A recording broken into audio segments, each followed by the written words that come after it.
marketing and communications experience, media relations, developing communication strategies for area businesses, and is a social media expert. Currently, she's the owner of Scholer Communications, her own business, working to advise corporations, healthcare executives, and retailers in their strategic communications. So, help me welcome Colleen. Okay, so then that 3 decades thing, so now right now you're doing it. Okay. And when I typed that quickly, I was like, I'm giving it away right away. But in the context of that, and talking about different ages and different decades and different cultural times where people emerge out of, okay, so a lot of what goes on in presentations in this area is to that middle school and high school group, right? Right? Okay, so guess what now? Have you heard of Gen X, Gen Y, millennials, all those things? Well, now they're coming out, and this is something as a marketer that I've been really looking at. So when Lori told me this was the topic, I thought, okay, I've got some good things to pull from. Because I spent maybe about 5 years, a lot of time studying the millennials from a consumer standpoint, how they like to buy things, how they like to be communicated with and such. Well then now you know who the new group is, Gen Z. And what do we do? We were just laughing. What do we do after this one? Do we go back to the beginning of the alphabet to A or what? But we've got Gen X, we've got Gen Y, and now we have Gen Z, and that's that target audience we're going to talk about today. It is that group that, have you had, okay, I've had 3 of them come through my life in my household of middle school, high schoolers, and we all know, just if you've had them in your household, or if you've been around them, or you have a niece or a nephew or something like that, they do have their unique style as teenagers, and didn't we all too? And so I thought what might be helpful to start out, if we're going to talk about how best to communicate to them, is maybe just kind of define them a little bit more. And so we're going to talk about who they are and who they're not, how they like, what kind of communication resonates with them. So if they're your audience, what resonates with them. And then talk about promoting their voice, taking a different take on the presentation style. And then I'm going to give a short little version of like a tangible example that if I was going to present to them. So hopefully that would be a good deal. Set up. Get all our technology going here. So, defining Gen Z. Who they are? They're Americans. Look at them all on their phone. I don't know. Isn't that the thing? Yeah. Americans born after Gen Y. They're born after 1995, so they're 18 years old or younger. Okay, so they're not that millennials that we always hear about in the media. They are different. They are. And I have one that was born in 1985, so it was just on the edge of that, okay? And they're not that millennial. I have millennials too. Got those running around in my household sometimes. But here they are, and here they are in a very unique way. So there's a study that's out by Sparks and Honey, and it talks all about this Gen Z, and Inc. magazine commissioned them to really explore this generation, this kind of subculture group within our lives, because they see just how you want to market to them, how to communicate to them, and such. But the big study was really, really interesting when I kind of dove into it, because it also has an element of how they think about the workforce and working and things like that. So I pulled some nuggets out of that that I thought might be interesting to you, just to put it in context. So I was very pleased to see some of these things. It had a lot of positive things to say about Gen Zs, and they are eager to start working. They really are. They came from parents that encouraged them to work. 55% of the high school students felt pressured by their parents to go to work. And they're in a context where they're eager to work, so that's good, right? Because some studies in some past generations, that hasn't always come up. But they also, even though they're real conscious about getting into the workforce and wanting to work, they want to balance that. They're also very socially conscious. So they want to do something good in the world. They care about that. It isn't all about making an income or a dollar. So when we're presenting to them about things in choosing jobs or background and giving guidance, let's keep that in mind in the sense that they really want to make a difference in the world and make an impact also. They don't want to just make a dollar. Remember that big 80s? Does anybody remember that?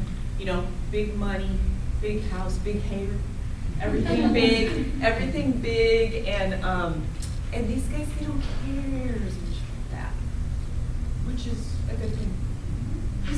This is good. They also grew up, guys, in post 9/11 world and also the recession. So that really it triggers their thinking as far as the workforce goes. They grew up with big blockbuster movies where the teenagers had to be very resourceful and things like that. So 1 in 4 of them have lived in poverty, and 73% of them said were personally affected by the recession. They may have had a parent be laid off, or they might have had an older sibling not be able to get a job out of college, that kind of thing. So that's the mindset they're in.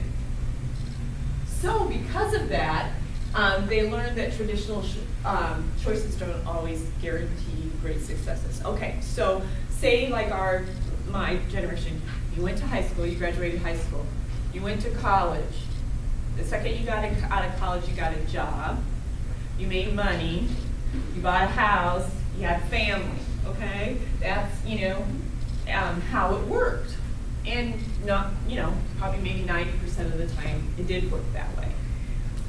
Well, their generation grew up with their older brother living in the basement because he, out of high school, went to college, couldn't find a job, couldn't even think about buying a house because it isn't even out of the basement yet, and that kind of thing. And so they grew up with that. So they're a little leery and of saying this is the normal route you should do to get into the workplace. Okay. So they're a little untrusting of that traditional path. So they look for other paths. They're very entrepreneurial. Very entrepreneurial. They're really surrounded by do-it-yourself education. They can pull anything up on YouTube. I don't know how to, this isn't a good example, but my son didn't know how to tie a bow tie. You don't ask somebody, you just pull it up on YouTube and figure it out, okay? Or anything. You can think of better examples than that. But I mean, just anything you can find out how to do it yourself because it's out on the internet and things like that. They're also into crowdsourcing, understanding how to raise funds to do something. And 61%, that's pretty high, want to be an entrepreneur rather than an employee in the office. They watch their parents grab and march off to work every day, come home every day, and maybe that's not appealing to them. And so they have this entrepreneurial spirit. I admire that. We can use that. This is just another slide about that. Again, I'm a little bit of a data geek, and so I hope you're okay with that. But now schools are starting to see that. 55% of schools are teaching them how to do money and banking, and almost half of them are showing them how to start and run a new business. Again, aligning with that entrepreneurial spirit. You might keep that in mind when you're talking about and promoting,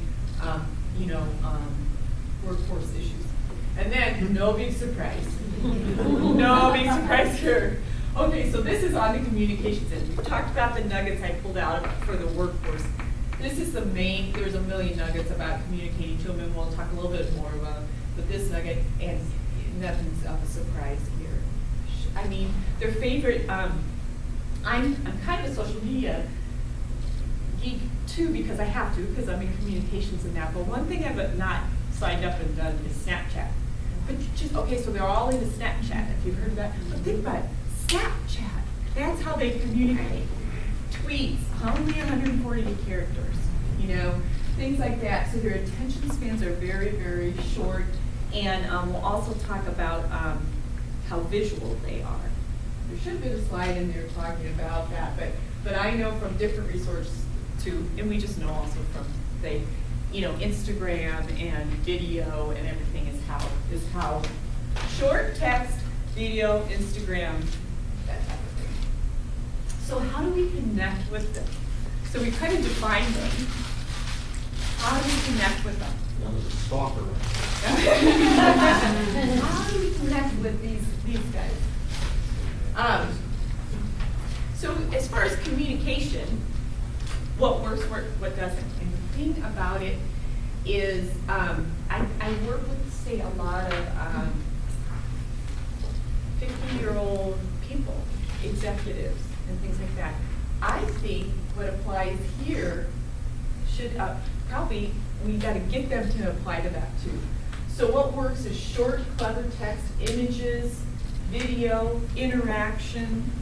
What doesn't work is long, detailed wording, and matrix and charts and graphs. Okay, is anyone from Rockwell here? I work a lot with Rockwell, a lot of charts and graphs. I'm working with them on how we can tell the story, do the storytelling maybe along those lines with less that kind of thing. And so a lot of these we can apply to like a PowerPoint or however you're going to present the yes and the no's. So how they like to be communicated is also kind of the yes and no's for PowerPoint. You should use short, clever text, images and videos as often as you can, and no long, detailed wording or boring matrices. Like here, okay, so let's just take the topic of science and art. Say I'm an engineer, and I took a lot of science and math and things like that, but I'm here to tell you, as a middle schooler or high schooler, and encourage you that don't just take science classes, do that kind of right brain, left brain, and that's what was most successful for me, and this is how. And so I'm going to talk to you about the balance of both science and art. I come in and I'm an art teacher. I'm going to try to be open-minded and say there's some elements of science that would work best for my profession too. And so I could do that with this graph and this matrix and have all this Greek wording and all this wording, and I can stand here and read it off the slide to you, okay? Or I could just have the art science behind me, and I could come and just genuinely talk to you and have a conversation with you about my experience with the balance of art and science in my workday. Okay, with just this subtle reminder behind you, and not the matrix that has all the wording behind that, because you want to hear from me. Another tidbit that I didn't put up here is Gen Z.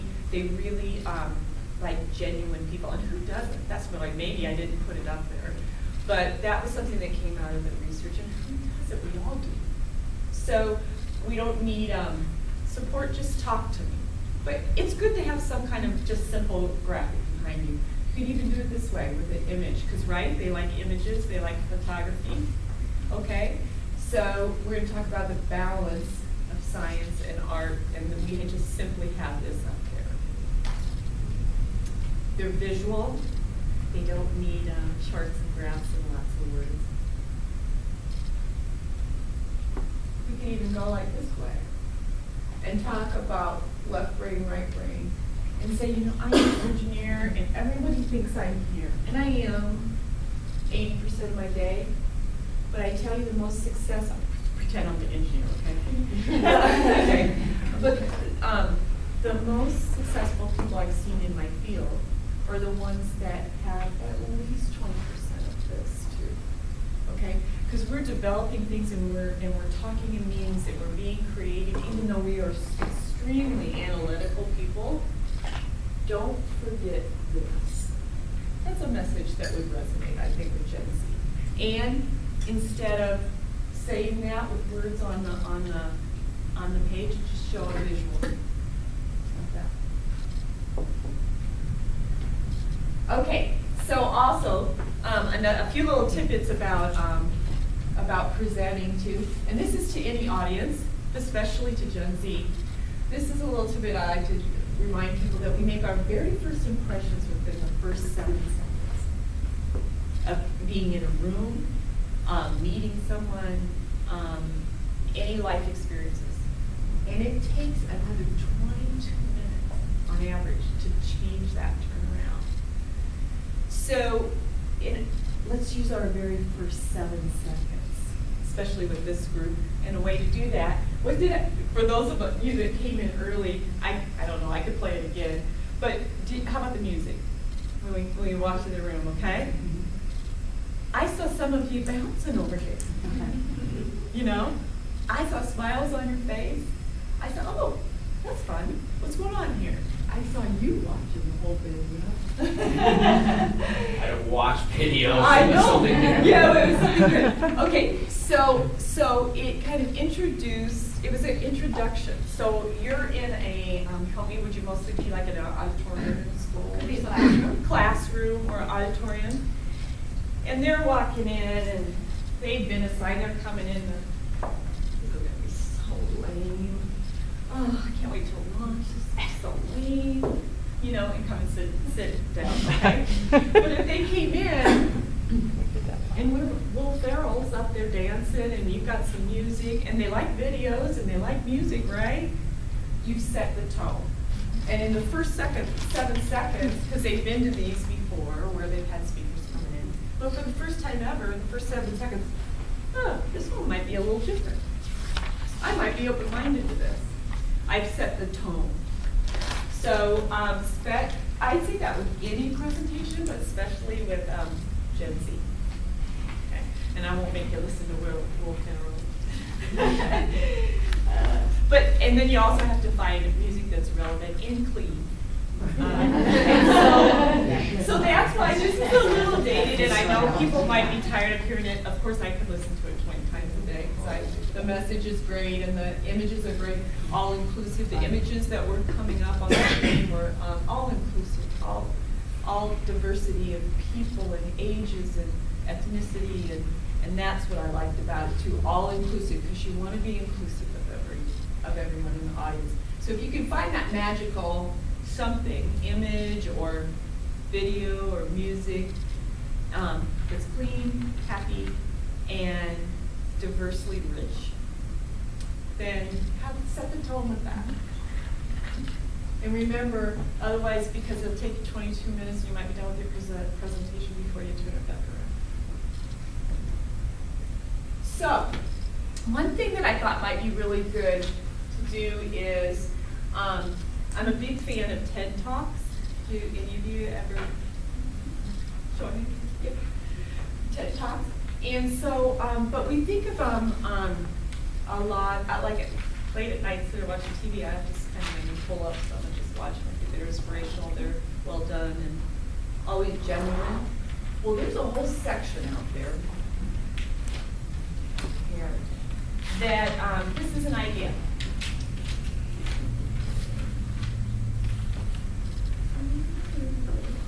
Here we go.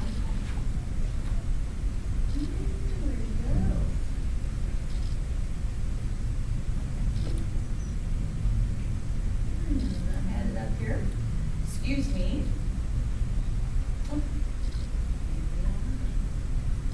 All right. So here is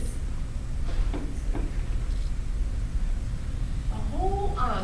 So there's a whole section of presenters under 20. Okay.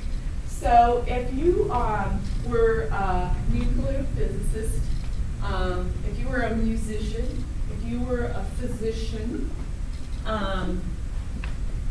if you were, again, a musician, an inventor, an IT person, a science background person, again, an inventor. I'm going to use Tabby's here in my mock presentation here because she's in communications.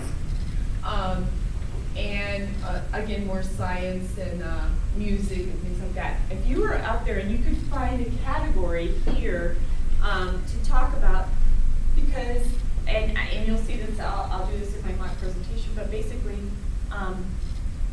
you're saying, you know, I admire you for your entrepreneurial spirit And I'm here to kind of talk about my job and things like that, but I thought you might want to hear it in your own voice, in your own voice. And so there's an array of short videos out here that young people, they have invented something or have their own business and they're presenting. So what are you doing? You're here, you have your own business or you're working in a company, and you're presenting to young people, and so you have your example, but it's really great to turn it around and show it in their voice. And so I'll use that as an example in my presentation here. But that's a really great trick, and TED Talks is a great resource for that because they have this whole presenters under 20. So all of a sudden, I think you garner respect from them. I didn't come to just listen to this old person. You're going to show someone my age, and you admire that. I mean, you're going to garner respect because you've done it in their own voice.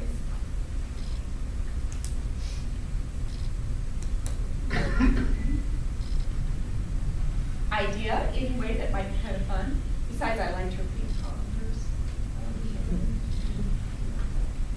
So, given kind of those, oh yeah, I gotta get going here. So, given some of those tidbits, the definition of Gen Z, what they kind of like as far as the workforce goes, or what resonates with them, communication tools.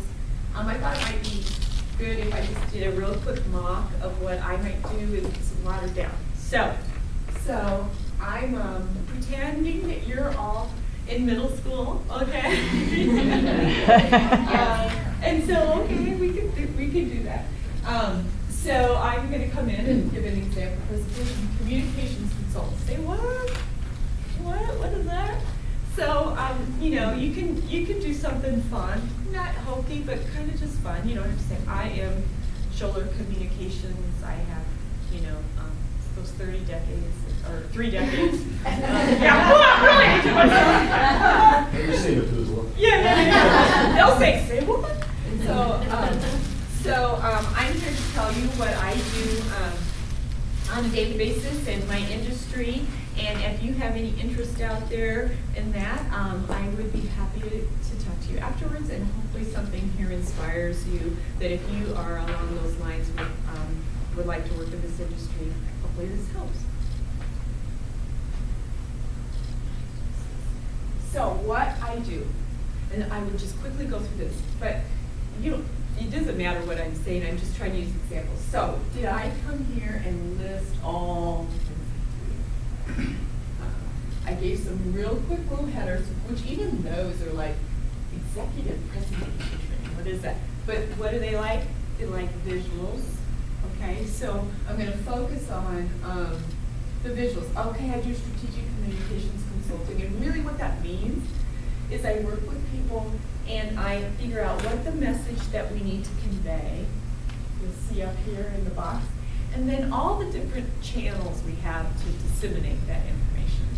So the message in the avionics is that we're involved in the new Inmarsat satellite, GX aviation, but really what that means is we can deliver a lot of really cool stuff now. But then, how am I going to do that? I'm going to do it through media relations. I'm going to do it through social media. I'm going to do it on our website. I'm going to go to conferences and speak. And so those have been all the offshoots there of the strategy of a message that we need to convey and then how we're going to convey it. I do media relations and media relations coaching. So what I do is I work with getting the message out in the media in the best way possible, and then I work with executives who are going to be those spokespeople and get them ready to be on the media.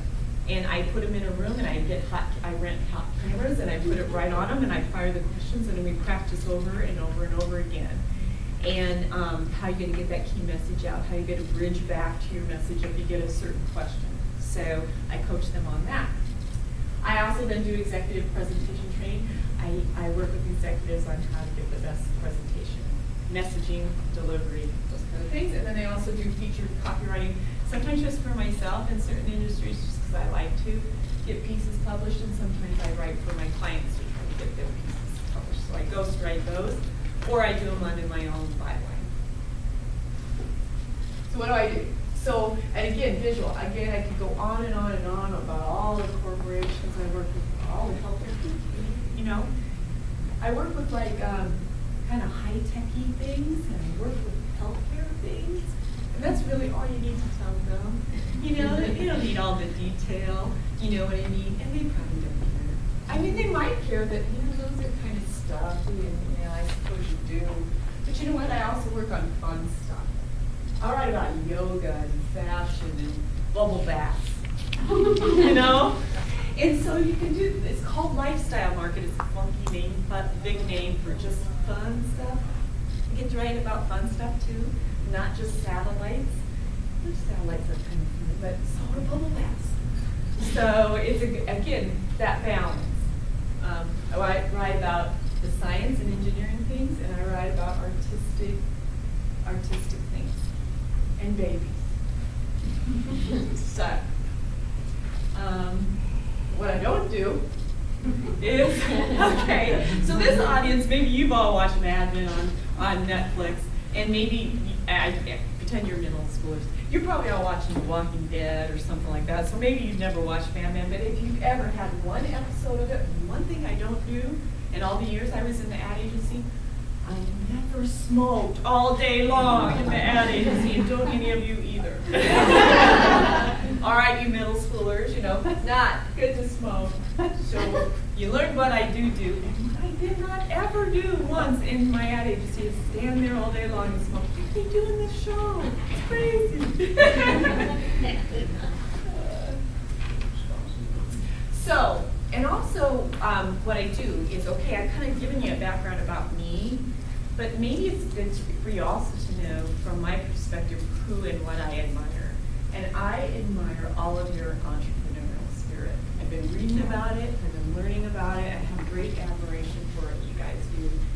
You are really know how to be resourceful, and entrepreneur is a big word for being, inventing something all on your own that you feel passionate about. And so in my area of communications, there's one in particular, and you all know her, she's TV, Patty Gibbonson, and this is when she was 15. You all know her in her movies now. She's like 18 or something like that. But before she got kind of really popular, she was a teenager that really no one knew about, but she had a passion for writing and communicating, and she started her own website that really took off, and it gave young women a voice, and it was hugely popular, and from there she kind of became a pop culture person. So let's just take a minute and listen to a little bit of Kathy. And again, the reason I would do this is So today exactly, actually, I started a fashion blog called Style Rookie. Last September of 2011, I started an online magazine for teenage girls called RookieMag.com. My name's Tavi Gevinson, and the title of my talk is Still Figuring It Out, and the MS Paint quality of my slides was a total creative decision in keeping with today's theme, and has nothing to do with my inability to use PowerPoint. She's talking about I edit this site for teenage girls. I'm a feminist. I am kind of a pop culture. So, you can play that for however long you want. And, you know, I just kind of feel like there could be some young women and young men out in the audience that would resonate with her. They know her now from movies and things like that. But I wanted to make the point that when she made this, she was 15, and no one did know who she was, but she had a voice, and I admired her because I was interested in the same thing she was at that age, and I didn't have the internet to start my own blog, and look what she has done, and I admire her for that, and I know all of you, if you've done something like that too, in the area of writing or editing or blogging or websites, I'd be really interested in and admire you for that too. One more quick example, because I want to do a gender balance, to be honest with you. I wouldn't tell them that, but I'm telling you guys that now that you're adults. Okay, go back to being middle schoolers. Okay, so Garrett G. I also admired him because he is a software developer. You know, that right brain, left brain. I told you about that balance. How I like that is he was IT, developed this app, but what he did is he did a great job of communicating that he had this new app right at the specific time when the iPad 2 came out. Then he learned how to monetize it. Big fancy word for making money for it, okay? So he's this IT person that did this app, something I could never ever do. But I really admired his communication strategy on how he got that out at the perfect timing. That's what my job is, to get the right message out at the right time to the right people. And he did this, and now he's like a multi-millionaire teenager. So I admire Garrett. So that brings me back. What I admired about Garrett was his right brain, left brain, okay? Very kind of analytical, IT kind of person, but very creative. And if we had more time, and I probably would go into this more if I had more time with them, is then how he was very creative and passionate in his communication tools. I'd probably tell them a little bit more about that. And then support this. You know, what I have seen bring great success in my field is when you can balance the two. You know, going back to balance. See, that's a message maybe I would give them. Okay, so I tried to find this is from TED Talk image where they're all reasonable. So, okay, I have this thing with my kids when they were younger, pretty much even now that they're older, is I said, okay, so you're talking about this, we're talking about this, and are you asking for my advice? If you are, I've got some. Are you asking for it? Instead of just telling them, you know? So at this point, I would go to that audience instead of saying, I'm the adult here and I'm going to tell you what to do. I would do a show of hands because we want to be interactive. So does anybody want a little advice for this industry? Anybody? Anybody? Raise your hand if you do. Okay. At least 2 of you do, so I'll go ahead and keep talking, okay? All right? So, you know, even if you only get a few hands, that's fine, but you've asked their permission. You've asked their permission and you've respected them by showing their and promoting their own voice. By asking their permission if you could shove advice down their throat, you know, that kind of thing. You've been respectful of them. And a little bit of interaction, and that will up with it too. So if you're asking for my advice would be, in my field, don't forget to explore writing, and I mean long-form writing. So I know you love your Snapchat, and I know you like your 140-character tweets, and I know that, and I do too. Use it all, not Snapchat, but all of the rest of it. And I know you really like that. But one thing that's going to set you apart in this field, if you also don't forget to explore feature writing and long writing. When you get out in the marketplace, there's going to be all these people that know how to maneuver social media. And you're going to be competing with all of them. They're going to be clever and they're going to be creative. But how you can differentiate yourself, you go back to old school.